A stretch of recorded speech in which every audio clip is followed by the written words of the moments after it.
We want to thank all of you for coming in. We know this is a very important time as you embark on the next adventure with the student you are here with. And students, if you are not with a parent, that's okay. I'm really proud of you for coming in and taking this initiative on your own. There's a lot to go through. I know that as we were meeting with seniors over the last 2 days and over the last several weeks about filling out the Common App and getting the college process started, it can be a little bit overwhelming, and it's step by step, and you can only take it in chunks, but you also only have so much time before that window has passed and the applications are due and scholarships are due. So without going into too much, we are going to go ahead and introduce Mr. Steve Brown. He is with Edison Community College. He has a lot of background, and I will let him kind of tell his background story and let him get started. Good evening, how are you? My name is Steve Brown. I live here in Greenville. My wife is a graduate of Greenville High School. My son's a graduate of Greenville High School as well. I'll tell you what years, okay? That'll date me, okay? I'm a graduate of Cedarville University back in 1980, and also a graduate with my Master's of Divinity degree from Southeastern Baptist Theological Seminary in Wake Forest, North Carolina. I was a pastor for a number of years. Had some heart issues as far as open heart surgery, kind of changed some things. Kind of had to take something a little bit less stressful than being in a pastorate, so I ended up through financial aid. But the nice part about it was it offered me an opportunity to go to a school, be a financial aid director, which was the same school my son wanted to attend college, which means his college tuition was free. 4 years, $120,000 worth. Okay? So there are always good things, all right, that come out of it. So I've been in financial aid for over 10 years. I enjoy doing what I'm doing. I do this sort of thing with schools. I go into private schools, public schools, talk to parents, talk to students. This is what I do all day long, is just conversing with people, trying to show them how they can make their education just as affordable as possible. I'm going to give you a lot of information tonight. It's going to be very fast-paced, all right? But I want to try and cram in as much as possible so that you go away feeling like you've got a good handle on financial aid. Now, first of all, I want to tell you something. We do have FAFSA help sessions at Edison State, both at the Darke County campus and also at the Piqua campus, all right? They're available some each week. I have something going on, okay? But if you need help with the FAFSA, all you gotta do is pick up the phone or email me, and I'll help you answer those questions, okay, as you're going through them, because I want to make this as easy as possible for you. The FAFSA is daunting, all right, especially when you fill it out for the very first time. But if you know how to answer the questions, you know what they're asking, it makes it a whole lot more simpler for you as a parent. And the one thing that you don't want to do is not answer a question correctly, because it could mean the difference between not getting free monies. I'll give you a good example. I had a student when I was at the other school. She came in with her parents. We sat and we talked through financial aid. They did the FAFSA.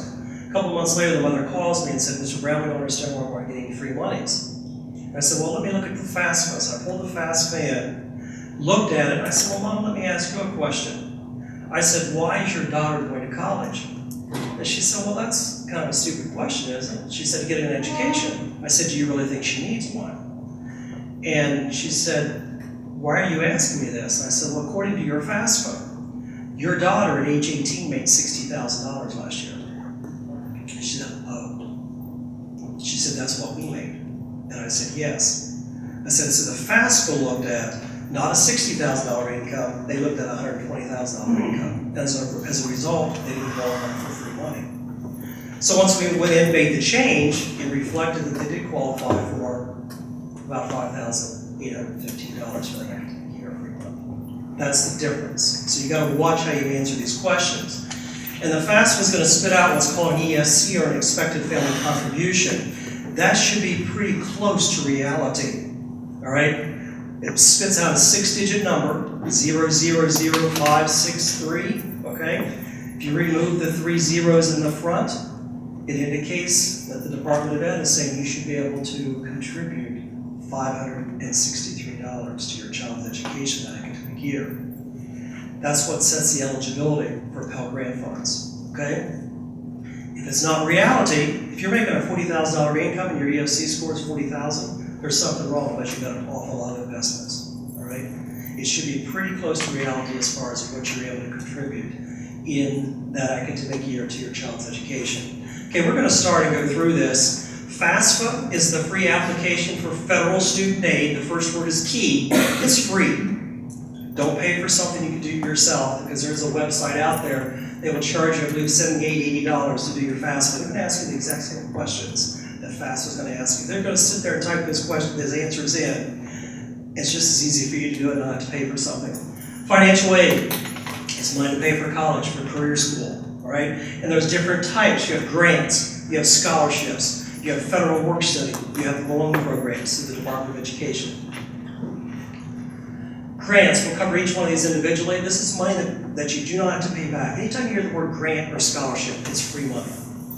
If a scholarship application is asking you for a fee of $10, $25, don't pay it. It's a scam. Because all they're doing is using the monies that they're generating from the application fees to pay for the scholarship. It makes them look good. They're not out of anything. All right? Scholarships are meant to be free. It's awarded on the basis of financial need is calculated by filling out the FAFSA. We'll talk about this a little bit more, but it's based on that EFC, or that expected family contribution. You have the federal Pell Grant, which are free monies based on that EFC score. Also, too, you have the SEOG, the Supplemental Education Opportunity Grant, that's available. You must be Pell eligible in order to receive the Supplemental Education Opportunity Grant from school to school. And then also, too, through the state of Ohio, there's some scholarships. Sometimes people forget about these, okay? But they are good monies. Particularly this Ohio College Opportunity Grant, and the Ohio Board of Regents will determine if you qualify for those funds. But the next one's really good. The Choose Ohio First Scholarship for residents of the state of Ohio. And if you're going to stay in the state of Ohio to get your education, if you're in a STEM program, okay? Do you know what STEM is? Okay? You're familiar with that? If you're in a STEM program, that's an excellent scholarship. It's worth $3,000 per year, all right, at our school, okay? At some other schools, a private school, state school, it could be upwards to $8,000 a year, all right? So it's some good money, but you're going to have to qualify, and you're going to have to fill out an application for that particular scholarship. You may qualify for the Ohio Safety Officer Scholarship as well, or the Ohio War Orphan Scholarship, and there's details on the Ohio State website for those particular scholarships, all right? They're very unique. But again, these are good monies, and they're free monies you do not have to pay back. Scholarships, again, you don't have to repay these monies back. It's based upon a number of different things. It could be academic merit. It could be based upon a unique characteristic. There's scholarships out there for people who are left-handed, all right? And I can say that because my wife's left-handed, okay? It could be based upon financial need.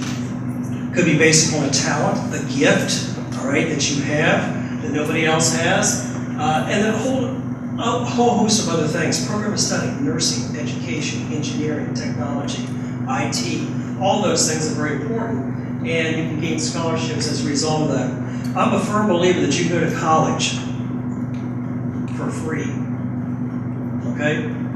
And my philosophy is, why pay for it for yourself if you need somebody else to pay for it for you, all right? And this is where the grants comes in. This is where the scholarships comes in, of looking for monies, okay? Now, does it take time? Yes. Does it take energy?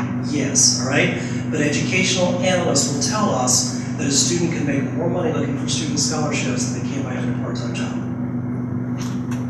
Now, I've seen on the FAFSA some part-time jobs that students have, and some of these part-time jobs are $10,000, $11,000, $12,000 a year. That's a chunk of change, all right? Well, just think about that for a moment. On the FAFSA, that's counting against you, because that's income. And when the FAFSA looks at your student's income, that's number one for going to education, because according to the Department of Education, the student has no expenses. Okay? Because mom and dad takes care of everything. They pay for the health insurance, they pay for the car, they pay for the clothing, all those things that the student needs. So scholarships is an excellent way to get funding for your education, to make your education just as affordable as possible. I have my bachelor's degree, I have a master's degree. Went all the way through. Scholarships, grades. It's possible, okay? If I can do it, you can do it as well. It's just that simple. It does take work, it does take time, it does take energy, but these are things that you can do to make your education affordable. Federal work study, now there's two kinds. You have institutional work study, you have federal work study. Federal work study is a paid program whereby your student works for the institution or paid by the federal government. Okay, it's part of financial aid. The other sort of program is an institutional work study program. It meets other requirements. So if a student doesn't qualify for federal work study based on the EFC score from the FAFSA, they don't demonstrate financial need, the institution can hire them and pay them themselves, all right, out of their own pockets. But the federal work study is strictly federally paid. Jobs are on campus, as the state, strictly on campus only. And they're paid at least the federal minimum wage. Loans. Obviously, loans are something you pay back, right? Would you all agree? Mom and Dad, you have a house loan, you got a car loan, maybe a couple of car loans, all sorts of things. I've had 2 students in over 10 years that came back to me and said, Mr. Brown, I never took a loan. Yes, you did. No, I didn't. I'd swear to it. I'm sure I didn't. So let me pull your file. What's funny, in this file is their loan request form. At the bottom of the page is their signature. Okay? And once you remind them of that, yes, I do have the paper trail, yes, I do have the paper, and they soon get required, okay? But loans are something that you borrow, and you do pay those back. Stafford loans, parents, if you have any questions at all, Stafford loans are in the student's name only. Years ago, when we all went to school, Stafford loans, you had to get a cosigner, right?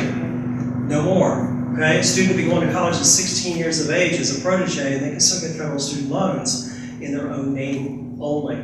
Repayment begins after the student drops below half-time, which is 6 credits. They withdraw from the institution, or they graduate from the institution, and then they have a 6-month grace period before they go into repayment. All right? That's the key. You only get one 6-month grace period in the course of your educational career. You can use up, so many days, but as long as you don't go past that 6 month, you can start back over again. Borrow what is needed. I mean, this is the key. I see kids every day abuse this, where they take the maximum. I had a student come in a couple weeks ago. She'd already had an associate's degree in medicine. She wanted to come back for an associate's degree in a different field. And she said, Mr. Brown, I'd like to find out what kind of aid I have available. And I went to the National Student Loan Data System, looked up in the system as far as, who she was, where she went, all those sorts of things. And I said, it's interesting, but I said, at this stage in your life, I said, you have no eligibility left. You've used it all. And every student is given 600% lifetime eligibility. Looked at her loans. She qualified for $57,500 as an independent student. You know how much money she had left? 0. She had 1 associate's degree, and she had spent $57,500. I can tell you why she wanted to go back to school. She wouldn't have to repay her loans. That's the key, okay? So I said, you can come back to school, but you have to pay for it out of your own pocket. There's nothing left for you. I mean, honestly, you shouldn't even have $57,000 in debt with a bachelor's degree, okay? Like I said, there's ways to go to school for free if you're willing to take the time to work on it. Borrow your federal loans first. They're going to be the cheapest rates. Right now, they're 4.45%. Last year, they were 3.76%. They jumped up, or next year they could go back down again. We don't know. But they're locked in for that year in which you take that loan, okay? But they're the cheapest thing that you're going to find out there on the market. If you go to a local bank, or go to Citibank or Wells Fargo, some of those loans, even Sallie Mae, you're looking at around a 6% loan rate. And that's with good credit history, okay? If you try and get a loan by yourself with no cosigner, you have no collateral whatsoever, you're looking at 10 to 12% interest rates, okay? This is by far the cheapest. However, these are locked in amounts, and I'll show these to you in just a short amount of time. Federal loans, breakdown here, you have the Stafford Loan Program. It's through the Department of Education. They took this over through the direct lending program as of July 1st, 2010. And you have these subsidized and unsubsidized Stafford loans. The difference between these two, look at these, the subsidized, think of this is like subsidized housing. The government's paying, all right, or they're subsidizing your rent payments, all right? Same sort of thing. The government here is subsidizing your loan. They're paying the interest while you're in school. So as long as you're in school, this becomes essentially free money. that you can utilize until you graduate. If you pay off that subsidized before you graduate, you owe no interest whatsoever because the government's paid it that entire time. So it could be a good deal. For freshman students, you're only allowed $3,500 of subsidized loan monies. That's not a whole lot of monies, especially if you go to a private school or state school. That's not going to go that far. Sophomore, $4,500, juniors and seniors, $5,500. Unsubsidized loans, as soon as the funds hit your account, your student account, you're paying the interest. All right, it's accumulated from day one, 4.45%. Dependent students, you're allowed $2,000 per academic year. So you can see here, if you add $3,500 and $2,000, that's only $5,500 of loan monies for a year. That doesn't go very far, okay? Community college it will, but not at a four-year school. Independent students, $4,000 in addition to, all right? So you're looking at $6,000 of unsubsidized loan monies. Now, both have a 4.45% interest rate. That's for the 17-18 academic year. Congress will vote on this sometime, probably March, April. We'll know what the figure is going to be, the interest rate for the following year.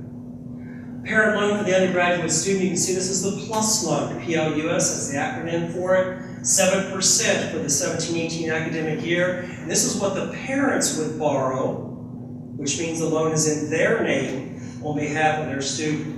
Repayment begins immediately for this particular kind of loan. However, if you request from your loan servicer to have it deferred until after your student graduates, you can do so. Defaulting on student loans. This is probably one of the biggest things that's going on in America right now. The student loan industry, you're talking about trillions of dollars that people have borrowed over the years. Some people are very faithful in paying off their student loans. Others don't seem to, doesn't even bother if they don't, all right? But you're in a different situation now because these are federal notes. They're not bank notes, all right? This is borrowed against the Department of Treasury, all right? So they can do a little bit more harm to you. First of all, they can garnish your wages. They don't have to send you notice in the mail. You signed your rights away when you did your insurance loan counseling, you signed your master promissory note. They can just simply send a letter to your place of employment and say, hey, take out $200 per week on Susie's checks until this is paid for, okay? They may not even give you notice until you get your check, and you say, well, why is it $2 short? Well, the government issued us a letter that said this is what we had to do. No income tax refund until your loans are paid in full. It can be as far as state and federal refunds, okay? They can take those. They can garnish your Social Security wages when you retire, okay? Here's a situation where Uncle Sam gets what he wants, doesn't he? Okay? Also, student loans cannot be included in bankruptcies. Okay? These are federal loans. Okay? It's a totally different situation. So this is till death do you part. All right? If you want to know the truth about it. So this is something you need to be very careful about, okay? In taking out monies. How to apply? Free application for federal student aid at fasfa.ed.gov. Okay, that's the best place to start. That's the government website. It's a secure website. You're putting in information that they have the ability to secure from hackers. Federal filing began for the 18-19 FAFSA began October 1st of this year. Okay, you can begin filing for the 18-19 academic year as of now. It's based on 2016 taxes. Right? It's always going to be 2 years prior. That's called PPY, prior year. It's always PY before prior year. Now it's 2 years out for your taxes. And we'll get to that because I want to explain something to you in just a few moments in regard to how we can correct it. Here's your first page if you've not seen this before. For individuals who are filing the FAFSA for the very first time, you're going to go to the left, start a new FAFSA. If you have filed earlier, you're going to go to Login. This is where you can make changes if you need to make changes to your FAFSA, that sort of thing. Or returning from year to year. But this is what the page looks like, and it's very easy to navigate. You go to the next page. Here's the first page. You're going to see on the left-hand side, if you would click on the blank there. You see it there? Yeah, she's good. Okay, go back, please. If you click on that, I didn't mean you to click on it. I'm telling you to click on it. Okay. If you click on that, you must have your FSA-ID account in place, all right? Which means you're going to have to set up an FSA-ID for your student and for a parent. That FSA-ID includes your username and also a verified email address and or your username, all right, and a password. And this is essential just to keep, again, hackers out of the system. You will need that in order to upload your tax information to the FAFSA. You'll need your FSA ID information also to sign the FAFSA electronically. So you need to do that for you as the parent and as the student. If you click on the right side, enter the student's information, not you, okay, but she's pointing to it.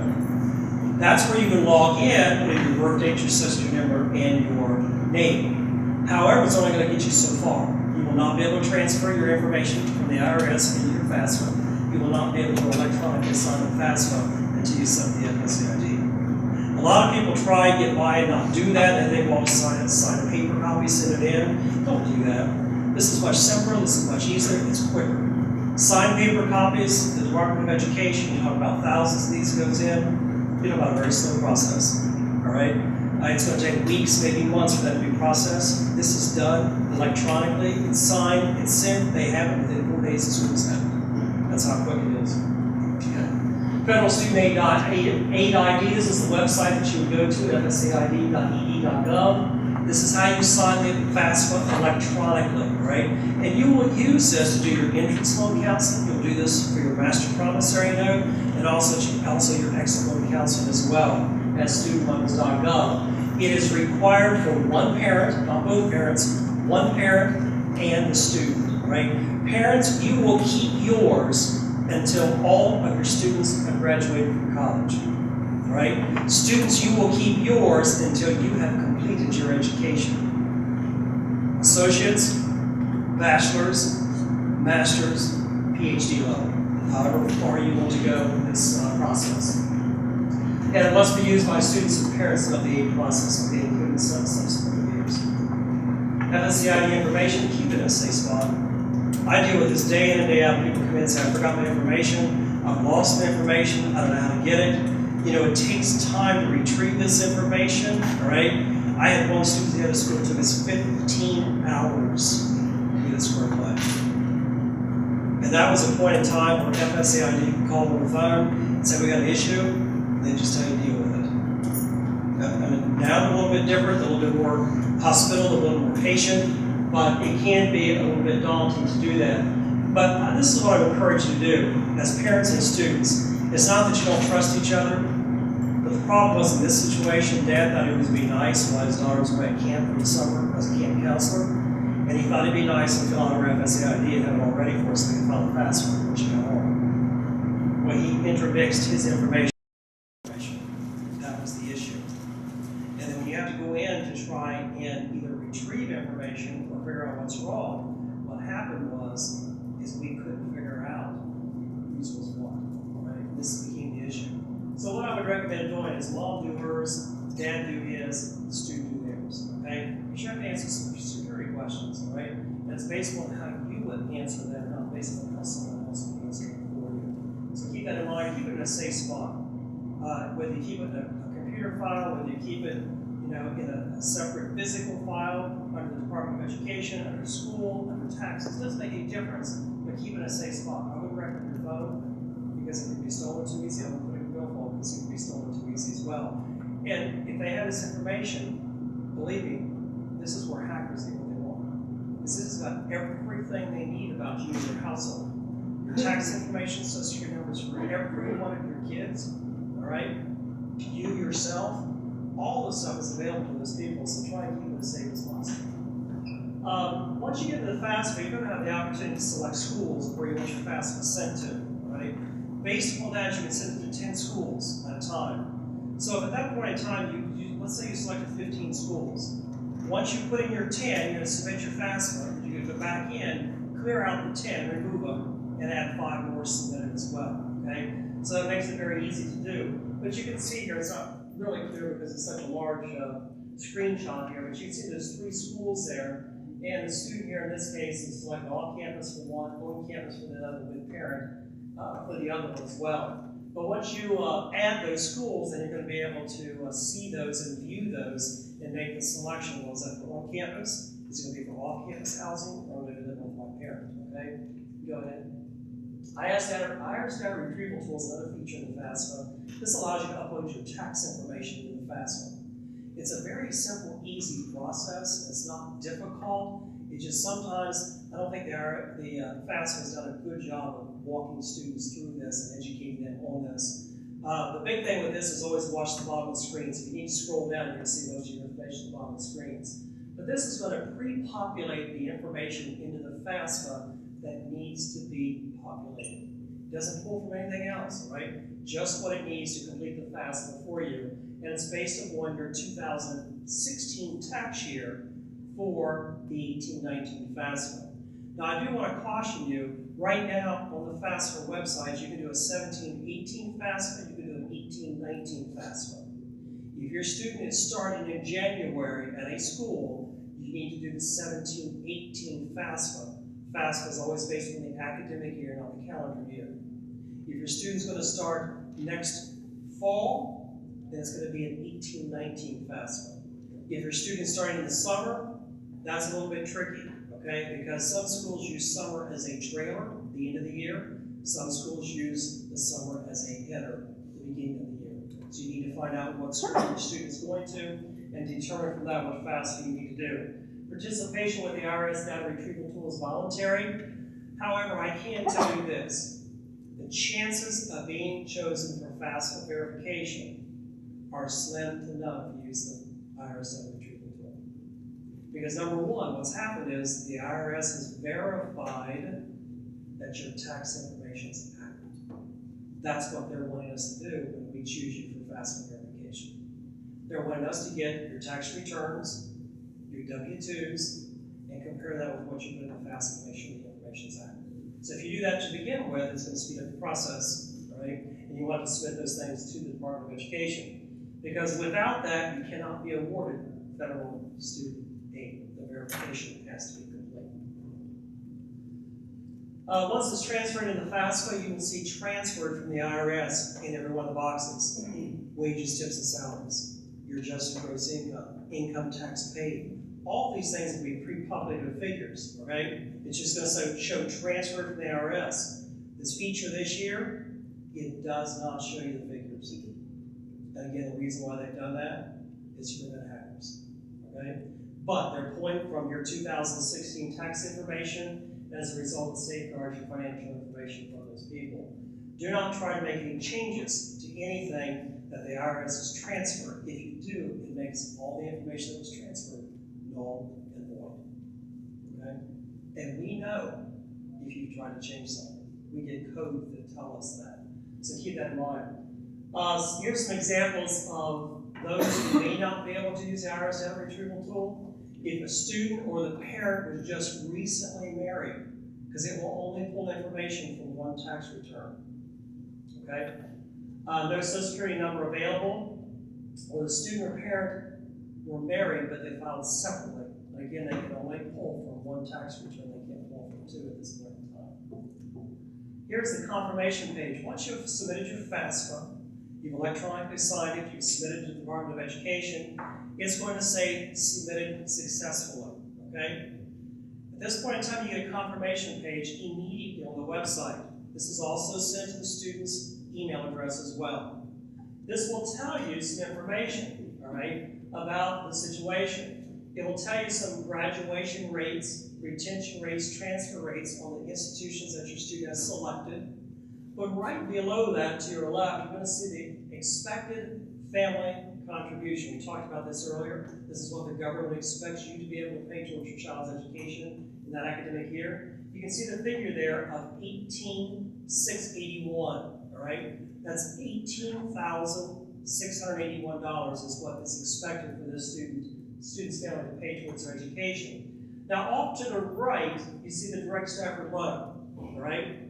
But if the student qualified for Pell monies based upon that EFC score, you would see right above that Pell grant.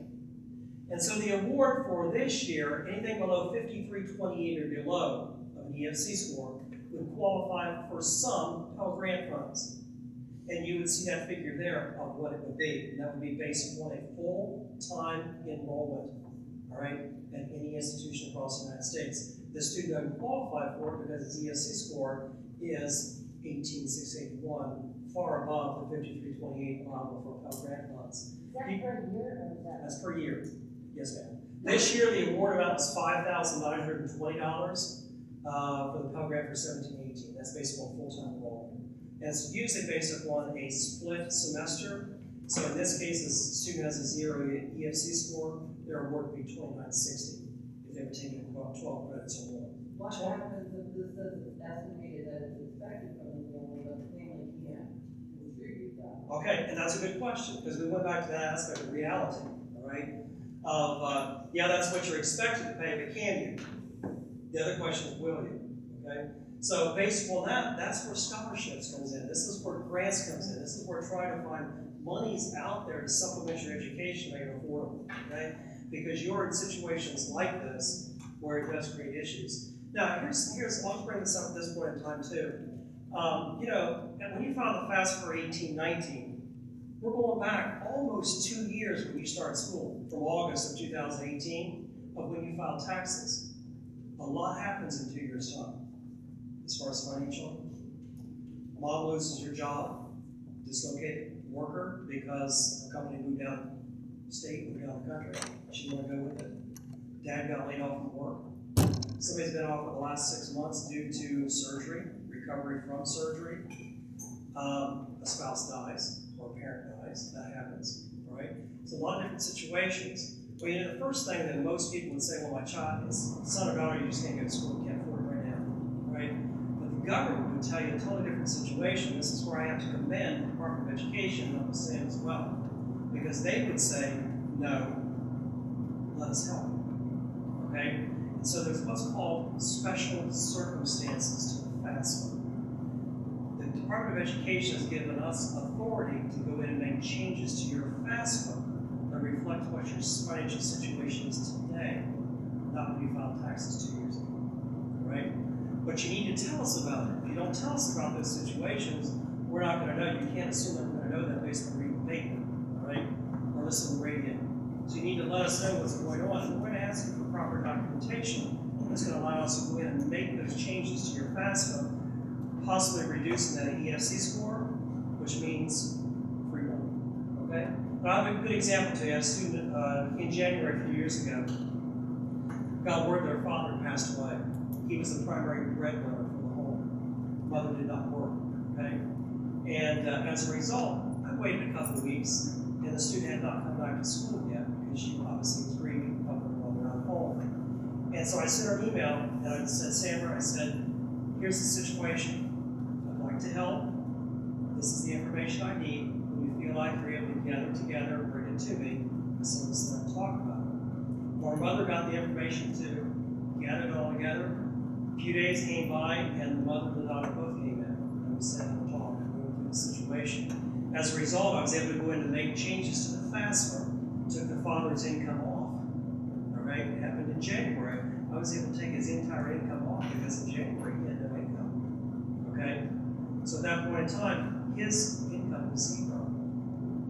As a result, she got almost $6,000 worth of free money as a result. She qualified for any free money as a result. And the interesting part was it was retroactive the fall semester. So even though she didn't qualify for it in the fall semester, it's retroactive, which means she had a credit balance. That credit balance carried over to spring semester, which helped her pay for a spring semester bill. Okay? So these are the kinds of things that we can do to help you to get through situations whereby the first thing you would think, you gotta get out of school. Get out of work.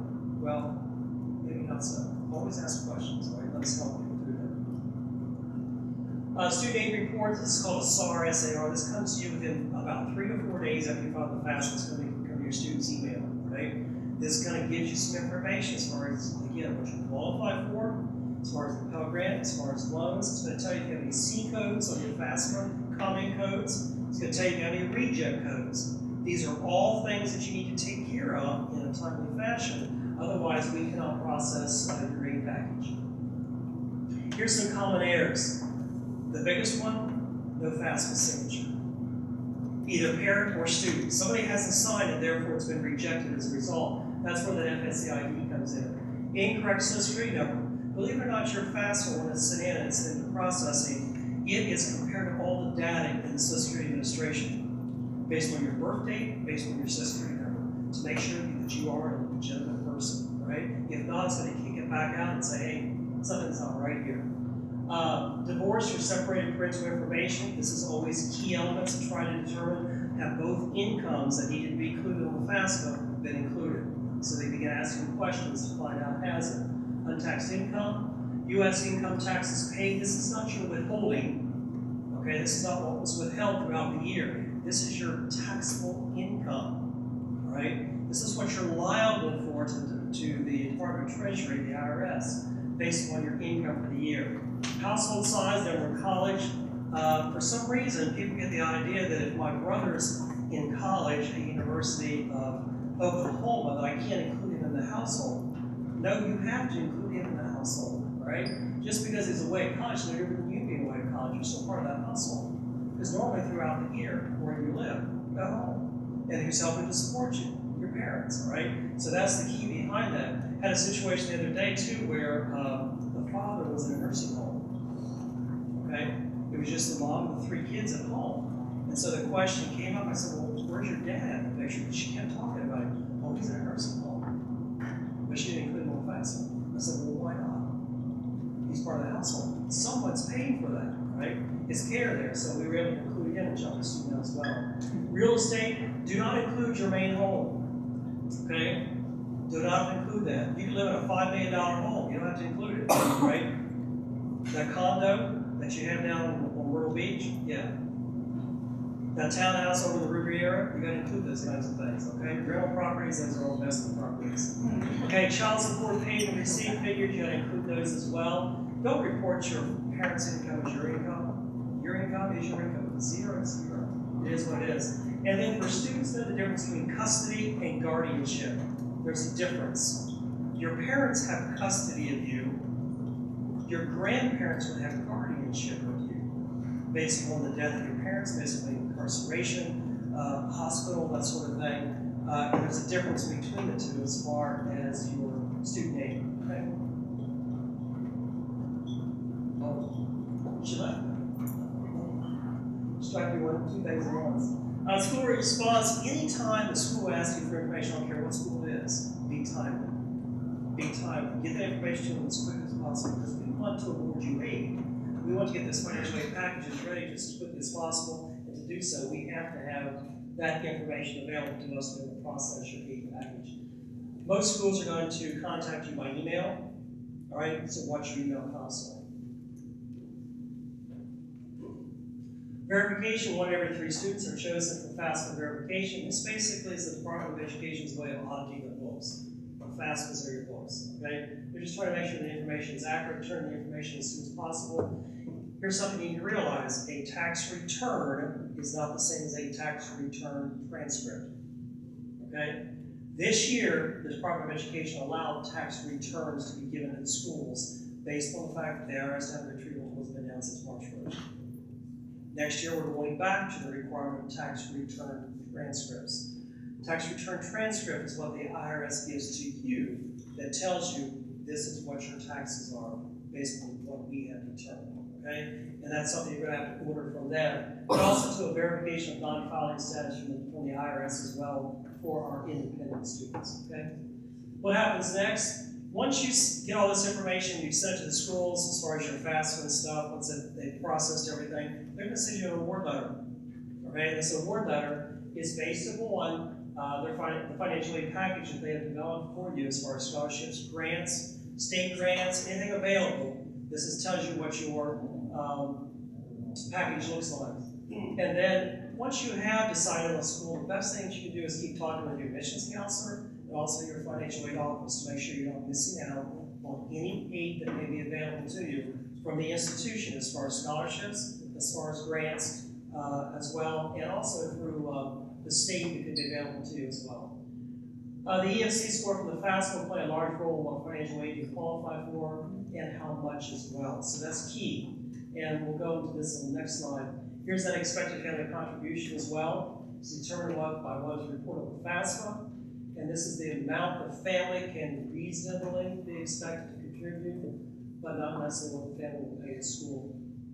No matter where you go to school at, I don't care whether it's Ohio State, whether it's University of Kentucky, wherever it is, that EFC score stays the same across the board from school to school to school.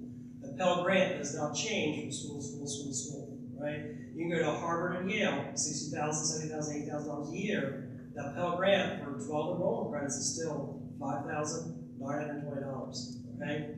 So your money's going to go a whole lot further at a community college than they will at a state school or a private institution as well.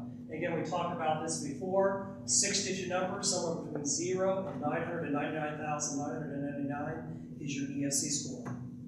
Closer to 0, more federal aid, all right? Further away from 0, you still have federal aid, but the only thing that may be available to you would be federal loans, not the Pell Grant funds, okay? Remove all the zeros in front of the EFC score. That's going to make more sense to you, okay? All right, you see my thought there. Every school has a cost of attendance. This is required by the Department of Education. That cost of attendance is used to determine your financial need, right? And again, that expected family contribution is what is subtracted from that cost of attendance because the government says that's what you are expected to pay, okay? That determines your financial need. So for example, if your cost of attendance is $30,000 and your EFC score is 0, you have a financial need of $30,000. If you have a $30,000 cost of attendance and your EFC score is $15,000, you still have $15,000 of need that you got to come up with, all right? Because they're expecting mom and dad. Now, if mom and dad can't do that, then you're going to have to make up the difference with grants, scholarships, or loans. Here's the cost of attendance divided between direct costs, indirect costs, all right? And you can see the difference between the two. Direct costs is what you pay the college or the university. First and foremost, your tuition fees through the board, okay? Indirect costs will be your transportation, your personal expenses, books and supplies, but they'll include the cost of attendance because the government wants you to see this is what you're actually paying for education for your student academic year, okay? You're paying this to somebody somewhere along the line, okay? Federal grants, you can see the amount here is $5,920 for a 0 EFC score based on full-time enrollment. Pell does not increase just because the student goes to a more expensive school. And then you also have the SCOG, which is also free money as well, which must be Pell eligible for a 0 grant. Bridging the gap between fact and fantasy, all I'm going to tell you is compare apples to apples. Compare a 2-year school to a 2-year school. Compare a 4-year private to a 4-year private. Compare a 4-year public to a 4-year public. That's how you're going to know that you're getting the best bang for your buck. Don't compare it to community college to a 4-year state school. It just doesn't work that way, okay? Don't compare a career school to a 4-year college because you want to be able to have a good comparison because otherwise it'll be apples to oranges or apples to grapefruits, okay? But also look at the cost of attendance for each school. What's it costing you? If you're going to a school, let's say out in New Mexico, think about how much it's going to cost you to get flights back and forth for your student to travel from Dayton, Ohio to Albuquerque, New Mexico, right? And when are they coming? At key times. Thanksgiving, Christmas, spring break, the most expensive times of the year, all right? So that you got to take that into consideration when you're thinking about how much it's going to cost you when you can afford to fork out the monies. Compare your charges, go back one, please. Compare your charges for each institution, your tuition fees, room and board. There's a school out in Chicago, Illinois, free tuition. But you should see what their room and board is, okay? That's what they saw, okay? So you have to watch these kinds of things. Compare financial aid packages, what the school is giving you, all right? Get down to the bottom line. What is it going to cost me? You may need to just simply ask that, all right? Give me a payment estimate. Tell me exactly what's going to cost me so I know how much I'm out of pocket, okay? And then compare programs of study from school to school. Does this particular college have just as good of a program in nursing as this school over here, all right? And then you need to compare that to say, all right, then maybe the cheaper school or the one that's giving the most financial aid is feasible for my student. Have you thought about attending a community college for 2 years? Work on your gen ed requirements. Those gen ed requirements are across the board the same every school you go to. All right, it's no different from state to state. Okay? Here's the other issue. I don't know whether you're familiar with this or not, but you know you can graduate from medicine with an associate's degree. And before you transfer to a 4-year institution, you can ask that 4-year institution what their courses could I be taking Edison that would transfer to my 4-year program. You can still stay at Edison another semester, another 2 semesters, still pay our rates of $140.62 compared to paying $700-800 per hour at another school. Okay? So those are the kinds of things, again, you make your education affordable. Student loan debt, again, you thought about that? How much are you willing to expend and have to pay back over 10 years period? And sometimes longer than that if you had to pay it on time. Have you thought about looking for scholarships to keep your loan debt as low as possible? And have you thought about even no debt, period, for college education? It is possible. I see it happening. Or getting a part-time job while in college for that loan debt or stream, right? And actually, education always tells the students to go to college than a part-time job. It makes them more disciplined, more responsible, more accountable. They're more appreciative because the money that they have, they can see what's coming away. Some common myths: my parents make too much money. True or false? False. You still get federal loans. Okay, you still qualify for federal loans. Low interest rate loans at 4.45%. True or false? Loans are not a part of financial aid. False. They are part of financial aid. You're using that to pay for your college expenses while you're in school, right? Yes, there are loans that yes, you will pay them back. True or false? I filled out the FAFSA last year. I don't have to fill out again. False. You have to fill out every year because your financial picture changes every year. Okay? In this case, every 2 years, you're having to get this tax information. It may even change even more. True or false? My family's financial situation has changed since filing taxes in 2016. Am I to assume that nothing can be done to help you go to school? True or false? False, because I already told you what you can do. Special circumstances and facts, right? Called professional judgment. Last page in this. When I submitted my FAFSA, it indicated that it had been successful, so I'm all done. True or false? False. There's a lot of stuff that may be required at that point in time. That SAR report I told you about, student aid report, it's got stuff on that you may need to correct. All right? At the school, we're going to send you letters to and tell you what you need to correct. And if you don't pay attention to those letters, it's not going to get done in a timely fashion. If I move out on my own, I get more financial aid. True or false? Well, take them out. True or false? Let's see where you're at on this one. False. Did you hear that, students? False. You are classified as a dependent student until you meet certain criteria. Certain criteria includes 24 years of age. You have a bachelor's degree. You have dependent children. You are married. You are a veteran of the armed forces. Or you've been on work course. That's the ones that make you independent. Otherwise, you're a dependent student. Which means you're riding on the coattails of mom and dad's income up until that point in time. Okay? So if you move out, you're on your own. Here's the things to help you out. Help sessions each month. Each week I have these available. All right? I'm here at the Dark County campus the first and third Friday mornings of each month. All right? I sit down with people, I go through the FAFSA with them, help them answer their questions. We just go through a one-on-one. Okay? So it becomes very easy.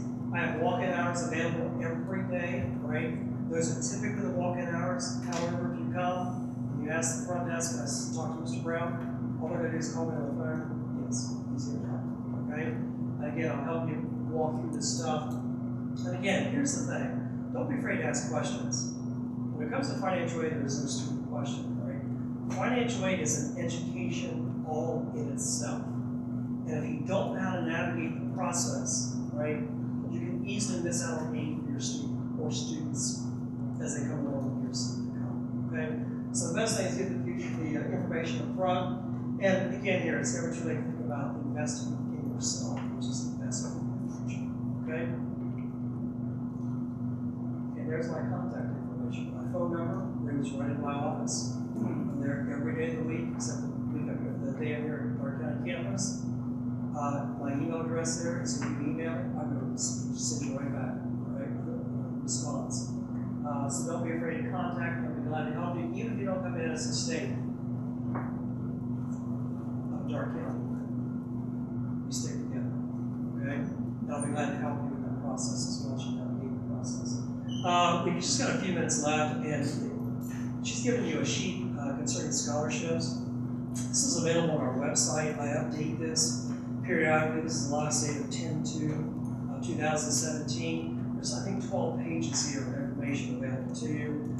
The one key thing in here, I want you to read through it. I know parents will, I'm not sure how many students will, parents will, but there's some good stuff in here. It's in here for a reason, right? I don't know whether you know this or not, but if you go back to World War II, there's still funds available. So if you're a descendant of a father, grandfather, great-grandfather who served in World War II, there's still monies available. For some programs, up to $2,500 per year. My father served in the Seabees in World War II. My son qualified for $2,500 as a result of him serving. My father was dead when my son went to college, but the monies were still there. If you go back 150 years ago to the American Revolutionary War, there's still monies available, $2,500 a year. So if you can trace that in your lineage, right, family tree, these monies are available. These are the kinds of things you need to look for. Parents' place of employment, don't be afraid to ask, all right? I had a guy one time who asked me, he came to me and said, I've got 2 kids in school at the same time. Can't afford to pay the bills, I understand. As a result, I told him to ask his employer if they had any funds. He said, oh, they don't have anything. I said, how do you know? He said, well, they never advertise, they don't have to. So I made him promise that he would ask his employer the following day. He called me on Monday morning. I barely sat down at my desk, turned on the computer, and he called. He said, Mr. Wright, I said, you won't believe it. I said, what? He said, my employer would give me $15,000 a year for my children's education. If he had had one in college, he still would have got $15,000. He worked for an IT company up in Scranton, Pennsylvania. Okay? So don't be afraid to ask, all right?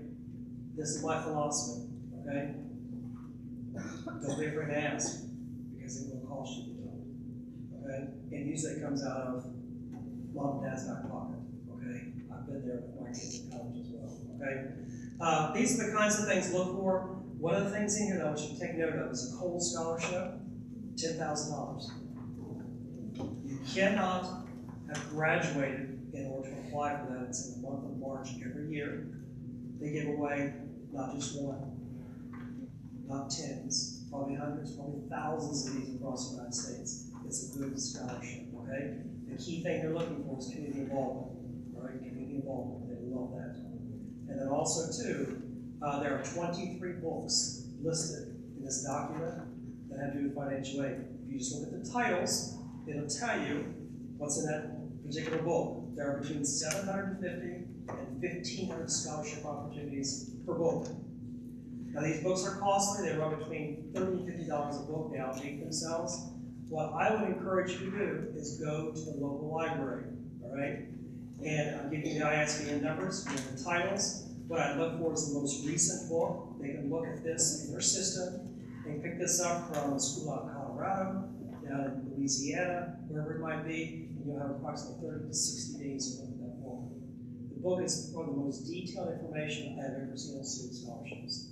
Typically 4 to a page, and it's going to tell you the name of the company, their address, their fax number, their phone numbers, their contact information, their durability, everything that's required for the scholarship, so you know exactly what you get yourself in. Okay? There are 23 of them, and they're listed there. It's through a company called rspfunding.com. You can also go to their website and view the first 14 pages of any book that they have, and they look like this. They're bold headings for the names of the books. Okay? I've given you enough information. I know it's clear as mud, but again, it's a lot that's put out there in just a short amount of time. Don't be afraid to ask questions, and I'll be glad to help you with everything.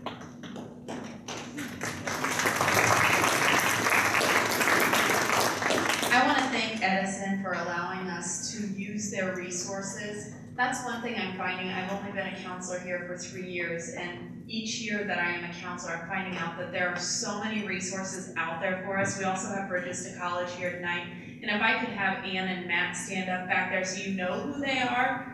These are the people who are willing to reach out to your families, not just during school hours, and help you guys out. So please know that there are resources available. I know that Mrs. Curtis and I, we have 900 students in the high school, so it's very hard for us to get to all of you. But as we're getting to know all of our resources better, we can better serve you guys. So please feel free to ask us about these resources. Feel free to contact Edison. If you're not going to Edison, that's okay. Many of you are already enrolled in Edison as CC Plus students.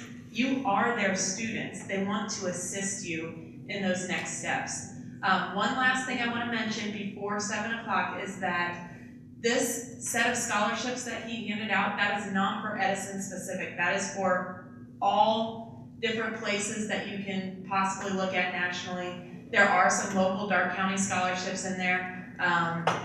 The Hope Foundation scholarship was on there. But we will also be posting, like we traditionally do here at the high school, our local Greenville scholarships. And those will start to come out in January and February. It is essential that your son or daughter, students, it is essential that you are checking your school email weekly, if not daily, whenever we get around to January and February, because that's when our local scholarships will start to fly off the press.